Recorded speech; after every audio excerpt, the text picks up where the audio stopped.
So it begins. So they're digging up the area where the garden's going to go. And then they'll pour concrete. They'll level it. They'll pour concrete. They'll pour gravel in there, compact it, and then the cement people will come and they'll pour the concrete next. For now, they're just removing the topsoil. They're going to store it back there for me for future use. Although I won't be using this topsoil on the planters, at least not initially. I'll buy new screened topsoil. But for now, they're just getting the plot ready for to be prepared for gravel and then concrete. And I'll put some more later. Still digging. Getting pretty close though. So most of the topsoil is off now. Big pile of topsoil down there on the inside of the excavator. So now they're going to start leveling off a little bit, and then they'll dig a foundation all the way around, and then they'll fill the whole thing with gravel in the middle. And we'll go from there. See what happens. So we're still digging.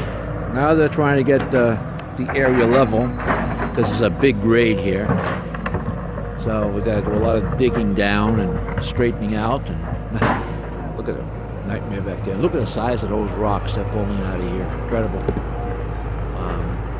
It's going to look uglier before it looks prettier, but it'll be worth doing in the end, I hope. It's kind of scary to see it this way. We'll see what happens. Shoot some more later.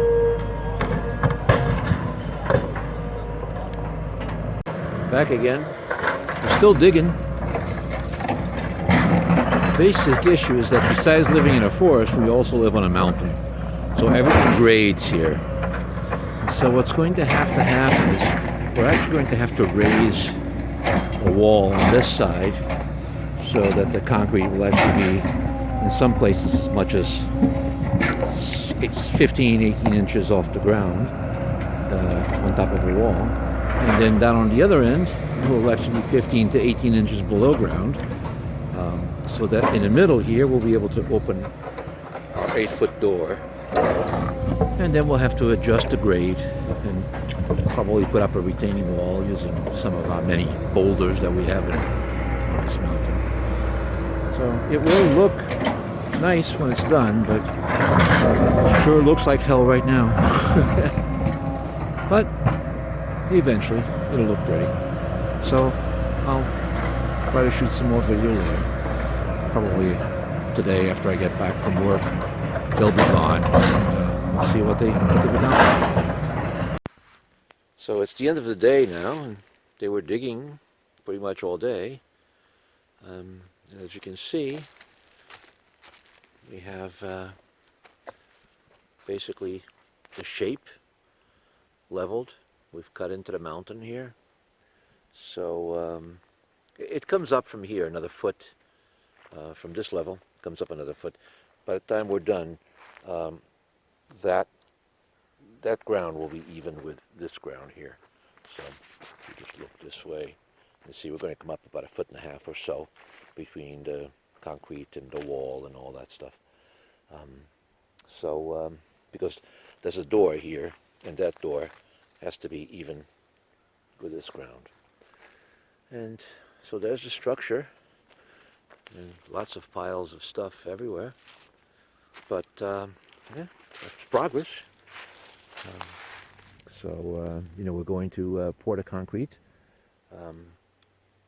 So it'll be 31 feet wide by 49 feet long, so that we end up with a 6-inch overhang on a 30 by 40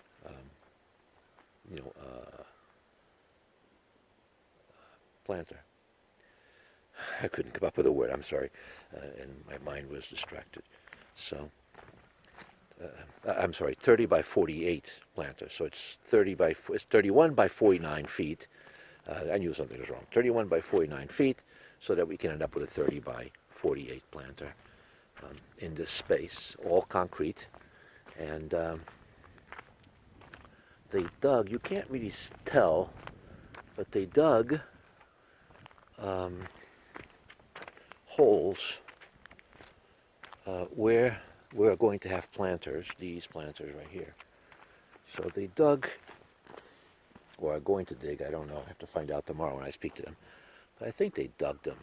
I think they dug, it looks like they dug holes, see, where those planters are going to go. And the reason for that is, as you can tell, I have a lot of rock here.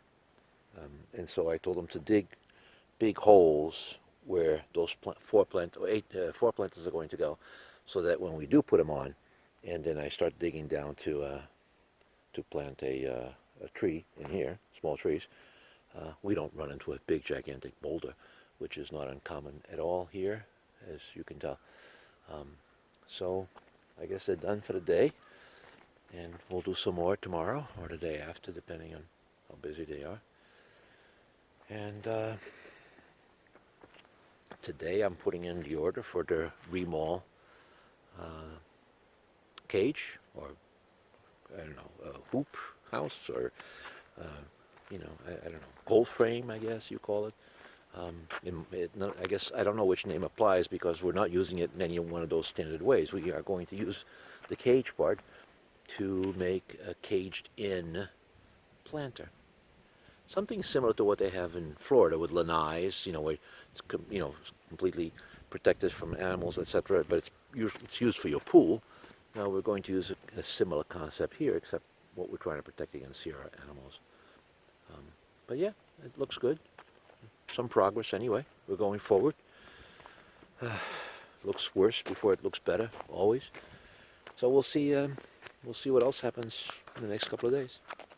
Stay tuned.